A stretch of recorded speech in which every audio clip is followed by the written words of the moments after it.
Today, we are diving into a huge question using an amazing framework from James Clear's blockbuster book, Atomic Habits.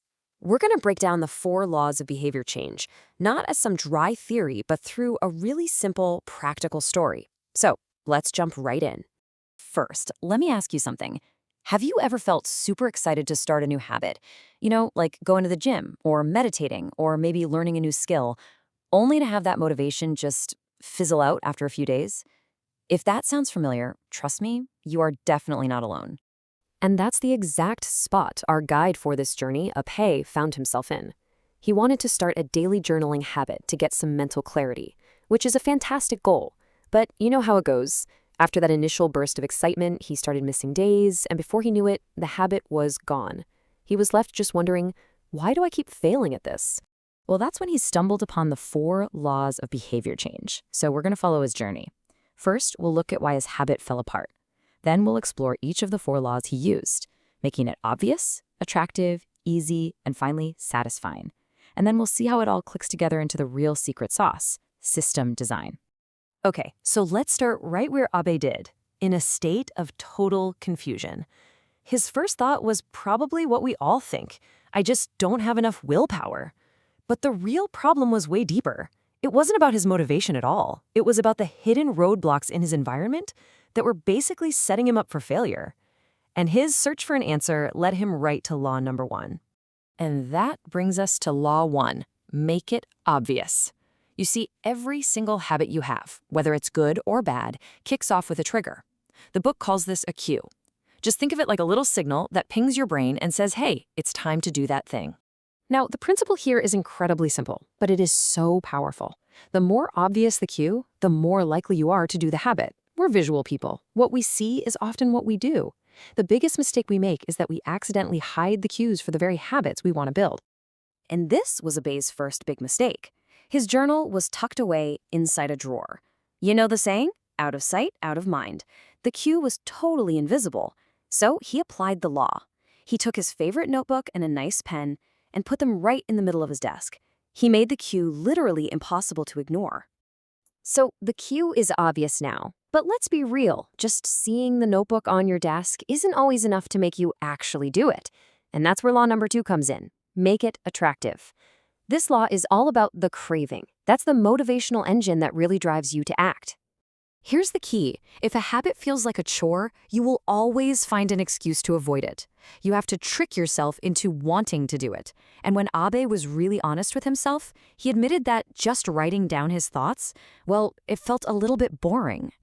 So his solution was to make it attractive by adding what he called a fun element. He decided that with every journal entry, he would also draw one little doodle.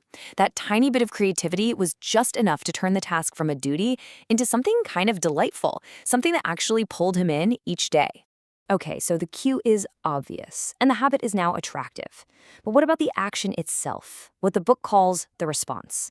Well, if it's too hard, we're still not going to do it. And that is the entire idea behind law number three, make it easy. Our brains are basically wired to follow the path of least resistance. We're built to conserve energy. So if a habit takes a lot of effort or friction or a bunch of decisions, we're way more likely to just say, nah, I'll do it tomorrow. The secret is to make the habit so easy it's almost effortless. Abhay realized that staring at a blank page was the friction. That open-ended task of journaling was just too much. He'd sit down and waste all his mental energy just figuring out what to write. So he designed a dead simple format. 3 lines of gratitude, 1 sentence about a lesson he learned that day, and his one fun doodle. That's it. This completely removed the mental strain and made the action incredibly easy to do. All right, an obvious cue, an attractive craving, and an easy response. That is a seriously powerful combination. But there's one final piece of the puzzle to really lock that habit in for good. And that is law number 4, make it satisfying. This is all about the reward. See, our brains are wired for immediate gratification. If an action feels good right away, your brain makes a little note that says, hey, that was nice, let's do that again. The problem with a lot of good habits is the real reward is way down the road. So our job is to create a little immediate reward for right now. To make journaling satisfying, Abhay came up with a simple reward system. The second he finished his entry, he put a little gold star sticker on his calendar. It's a tiny thing, but it's an immediate visual win. Then, after he got 7 stars in a row, he treated himself to a bigger reward, like a fancy coffee. This made the whole process feel good from start to finish. So Abhay's journaling habit was finally sticking. But the real transformation here wasn't just about one habit. It was a complete shift in his entire mindset. And this brings us to the core idea behind all 4 of these laws. The real change comes from system design. He realized he could apply this 4-step framework to literally anything.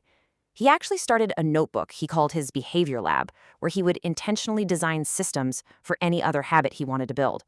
He wasn't just trying harder anymore, he was designing smarter. And this quote just hits the nail on the head. Success with habits isn't about having superhuman willpower or waiting for motivation to strike. It's about being a good designer, about creating a system where doing the right thing becomes the easiest and most logical thing to do. So this gives us a simple but really powerful checklist. The next time you want to build a new habit, or maybe figure out why an old one isn't sticking, just ask yourself these 4 questions. Is the cue obvious? Is the craving attractive? Is the action easy? And is the reward satisfying? The big takeaway here is that you have the power. You can stop blaming yourself for a lack of motivation and instead become the architect of your own behavior. So I'll leave you with this to think about. Which habit in your life could you completely transform just by designing a better system for it?